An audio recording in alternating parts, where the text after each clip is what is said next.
Good morning, students, and welcome back. I hope you are all safe at your home and your family members.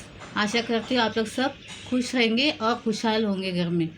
Okay, from today onwards we are going to start our portion. The first portion, that is our first lesson 1.1. Don't give up. You might be having your textbook.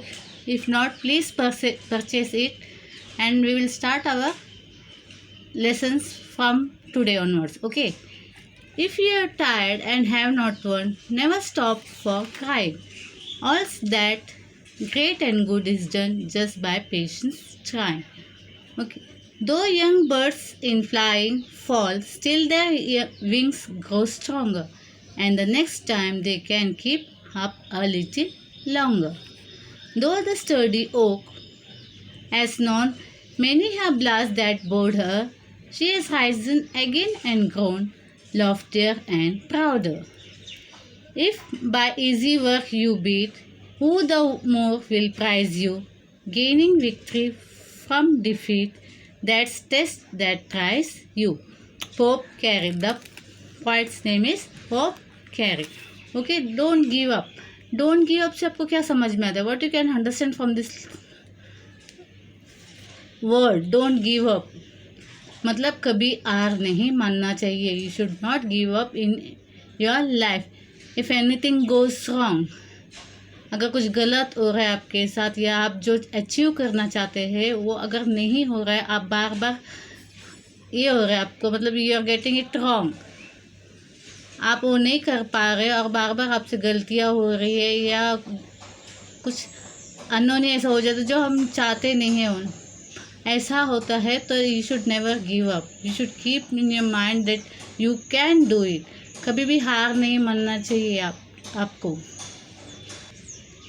आप ज़िंदगी में कुछ हासिल करना चाहते हैं और आप कोशिश करते हैं पर आपको वो सफलता नहीं मिलती. You don't get that achievement and what you think, हाँ I can't do it, I won't be able to do it.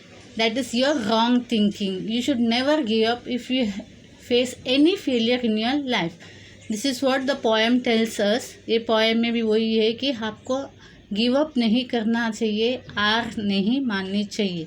Okay, what is that in the first stanza? Let's see. If you are tried and have not won, never stop for cried. If you tried for anything and you face a failure, you have failed, but you should not stop for cry. You don't keep on crying, I can't achieve, I was not able to achieve that thing. Please don't do it. अगर आपसे वो जो भी आप कोशिश कर रहे हैं कुछ भी हासिल करने का, अगर आपसे नहीं हो रहा है तो आप उसको लिए रोइए मत. Don't cry for that, I was not able to do that. All that's great and good is done just by patience trying. कुछ भी लाइफ में अचीवमेंट करना है तो आपको मेहनत करनी पड़ेगी, उसको तकलीफ़ उठाना पड़ेगा, बार बार उस चीज़ को करना पड़ेगा, तब जाके आपको वो कोशिश, आप जो कोशिश कर रहे हो वो सफल होता है, तब आपको वो अचीवमेंट मिलता है. आप कुछ करना चाहते हैं तो it is quite necessary to keep on trying to do that. अगर आप अच्छी मार्क्स लाना चाहते हैं, आप बार बार कोशिश कर रहे हैं पर आपको वो नहीं मिलता सफल, पर आप कोशिश करते रहोगे, उसको समझते रहोगे, आप उसको छोड़ोगे नहीं, हाँ मुझे करना है, तो एक वक्त ऐसा आएगा कि आप जो चाहते हो आप वो कर सकते हैं और आपको वो खुशी भी मिलेगी, हाँ मैंने कोशिश किया और मुझे वो अचीवमेंट मिला. So that is what it is said in the first para, that you should keep on trying, don't stop and cry for that you are not achieved it. Let's see what is in the second stanza.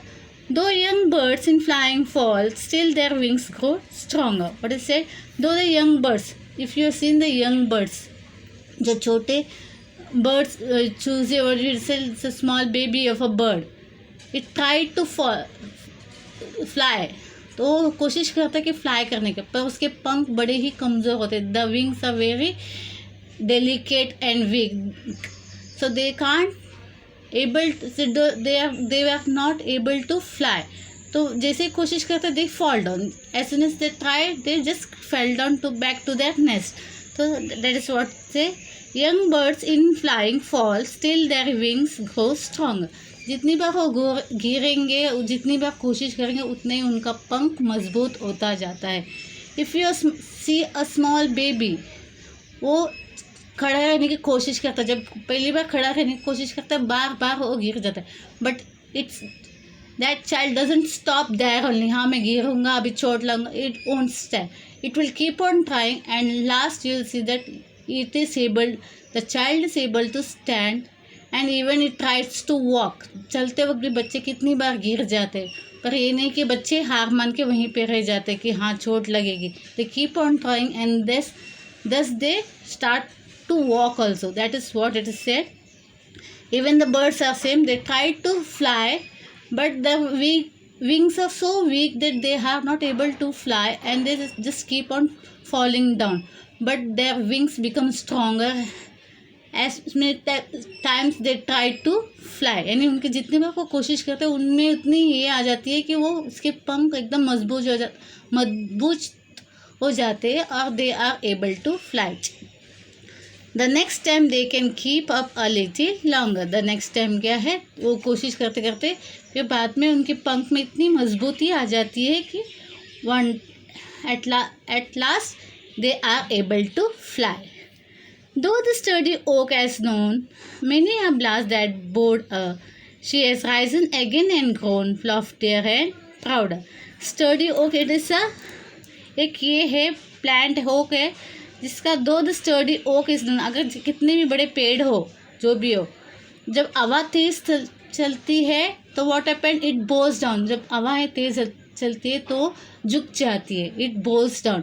Again it's come to its original position, again it bowls down and again it's just keep on going down with the strong winds. यानी अगर strong winds है तो क्या है, वो जो कितने भी लंबे मजबूत पेड़ क्यों ना हो, वो झुकती है, उसकी डालियाँ, उसकी टहनियाँ सब झुकती ही है, but still it stand up. She has many have blast that border, she has risen again and grow loftier and prouder. जितनी बार वो झुकती है उतनी बार उतनी ही शान से वो फिर से खड़ी हो जाती है, एकदम अपने आप को एकदम प्राउड महसूस करता है। She is able to stand up erect, सीधी खड़ी है करके। इतनी तेज़ हवा में भी वो अपने आप को संभाल लेती है और वैसे ही फिर पहले जैसे खड़ी हो जाती है। If by easy work you beat, who the more will prize you. If by a easy work, अगर आप आसान वाले काम करते हैं, if you are making a easy work, nobody will praise you, कोई तारीफ़ आपकी नहीं करेगा। जब कोई मुश्किल भरा काम आप करते हैं और उसमें आपको सफलता मिलती है तो हर कोई आपकी वाहवाही करते हैं, आपकी तारीफ़ की जाती है। दैट्स व्हाट इज से। अगर आप कोई भी easy work, if any easy work you do, nobody will prize you, nobody will praise you, आपकी तारीफ़ नहीं होगी। Gaining victory from defeat, that's test that tries you. Gaining victory from defeat मतलब हार मानने के बाद जो आपकी जो जीत होती है, अगर आपने किया है, आपका कुछ गलत गया है, आप जो चाहते थे वो नहीं होता, पर आप कोशिश कर रहे हैं, you keep on trying and after that you get a victory, you are success to do what you wanted to do and that test will tries you. मतलब दैट ट्राइज यू मतलब इतने सारे टेस्ट आप करने के बाद आप अपने आप को एक सफलता, एक स्ट्रेंथ आ जाती है आप में और एक विक्ट्री मिलती है। एंड वो जो खुशी मिलती है, जब को इतने हार के बाद आपको जो सफलता मिलती है, खुशी मिलती है, वो एक अलग ही उसका फीलिंग्स होता है। वो जो विक्ट्री होते हैं दैट इज़ अनडिफेंडेबल, मतलब उसको डिफीट ही नहीं कर सकते हम लोग, आप ये इनकार ही नहीं कर सकते। That is what it is given in your poem. Okay, don't give up, you should keep on trying. If you face any failures, any unsuccessful things comes in your life, आपको नहीं हार माननी चाहिए, आपको दुख से, तकलीफ से डर के आपको नहीं रहना चाहिए। आपका ड्यूटी है to keep on going doing that, जब तक आपको सक्सेस नहीं मिलता है।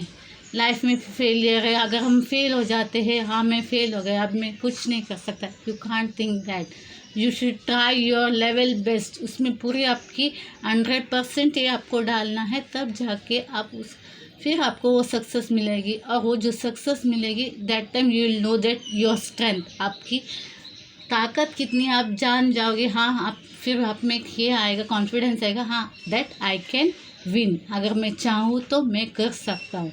दिस इज़ दैट, ये मोटिवेशंस आप में होनी चाहिए कि लाइफ में ये भी मोटिवेट करने वाली पोएम है। दैट इज़ ये जो पोएम है आपको मोटिवेट करने के लिए कि आपको कभी हार नहीं माननी चाहिए लाइफ में।